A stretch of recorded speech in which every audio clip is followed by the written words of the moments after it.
Latest updates ఎప్పటికప్పుడు పొందడానికి big TV WhatsApp channel follow అవ్వండి. లింక్ డిస్క్రిప్షన్ లో ఉంది.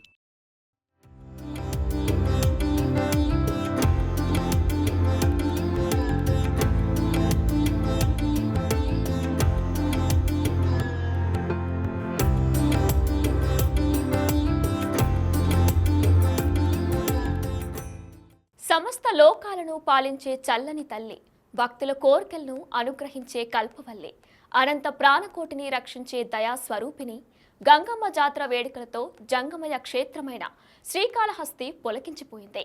సప్తగంగల సంగమ వైభవాన్ని చాటుతూ జరిగిన 7 గంగల జాతర ప్రభావాన్ని చూసి తరించేందుకు వచ్చిన అశేష జనవాహినితో శ్రీకాళహస్తి భక్త జనసంద్రమయ్యింది. చిత్తూరు జిల్లా శ్రీకాళహస్తి ఈ పేరు వినగానే ఎప్పుడూ శివనామ స్మరణలు వినిపిస్తాయి. అలాంటిది 7 గంగమ్మల జాతర ప్రారంభమవ్వడంతో శక్తి స్వరూపిణి గంగమ్మ నామస్మరణలతో ముక్కోటి క్షేత్రం మారుమోగింది. పురాణాల ప్రకారం గతంలో జమీందార్లు శ్రీకాళహస్తిని పాలించే సమయంలో అప్పట్లో గ్రామంగా పిలిచే శ్రీకాళహస్తిలో ప్రజలు అనారోగ్యానికి గురయ్యారు. దీంతో జమీందార్లు 7 రాళ్లను పెట్టి 7 గంగమ్మలుగా పూజించారు. వెంటనే గ్రామంలోని ప్రజలందరూ ఆరోగ్యవంతులుగా మారిపోయారు. అప్పటి నుంచి ఇప్పటి వరకు ఆచారంగా 7 గంగమ్మల జాతరను ఘనంగా నిర్వహిస్తూ వస్తున్నారు. జాతరలో భాగంగా 2 రోజుల పాటు శ్రీకాళహస్తిలోని వీధులపై 7 గంగమ్మలను ఉంచి పూజలు నిర్వహిస్తారు.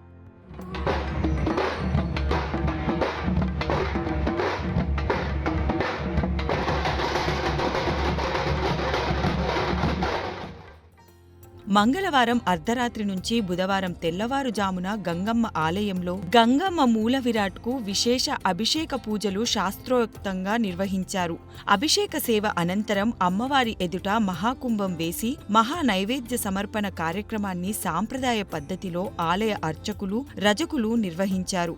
మహా నైవేద్యం మహాబలి సమర్పించి హారతులు సమర్పించారు. గంగమ్మ నామస్మరణ చేస్తూ బలిపూజలు చేశారు. అనంతరం రజకుల ఆధ్వర్యంలో 7 గంగమ్మల మట్టి ప్రతిమలు, పసుపు ముద్దల ప్రతిమలకు విశేష పూజలు జరిపి 7 గంగమ్మ కమిటీలకు అందజేశారు. 7 గంగమ్మల కమిటీలు ప్రతినిధులు తమ తమ గంగమ్మను తీసుకుని తమ తమ చెప్పారాల వద్దకు తీసుకువెళ్లి సాంప్రదాయ పద్ధతిలో పూజలు చేసి కొలువు తీర్చి గ్రామోత్సవం ప్రారంభించారు. మూల విరాట్ పూజల అనంతరం 7 గంగమ్మలు ఒకరి వెంట ఒకరు బయలుదేరి వారి స్థానాల్లో కొలువు తీరారు.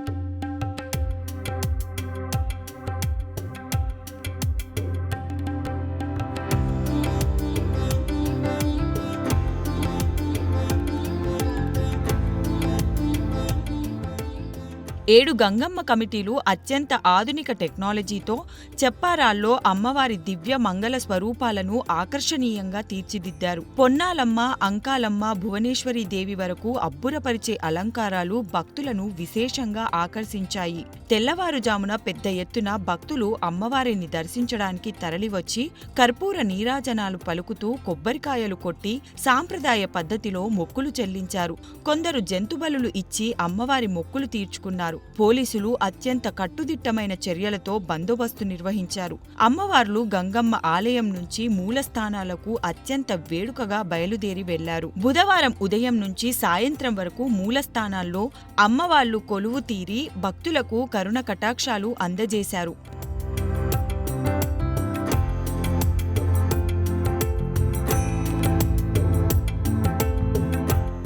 పెళ్లి మండపం వద్ద పొన్నాలమ్మ, గాంధీ వీధిలో కొలువుదీరిన అంకమ్మ, కొత్తపేట వద్ద భువనేశ్వరి, బ్రాహ్మణ వీధిలో నల్లగమ్మ, సంత మైదానంలో మూలస్థాన ఎల్లమ్మ, పేరివారి మండపం వద్ద ముత్యాలమ్మ, సన్నిధి వీధిలో అంకాలమ్మ వేషధారణలతో అమ్మవార్లు భక్తులకు దర్శనమిచ్చారు. వేలాది మంది భక్తులు జాతరలో పాల్గొని మొక్కులు తీర్చుకున్నారు.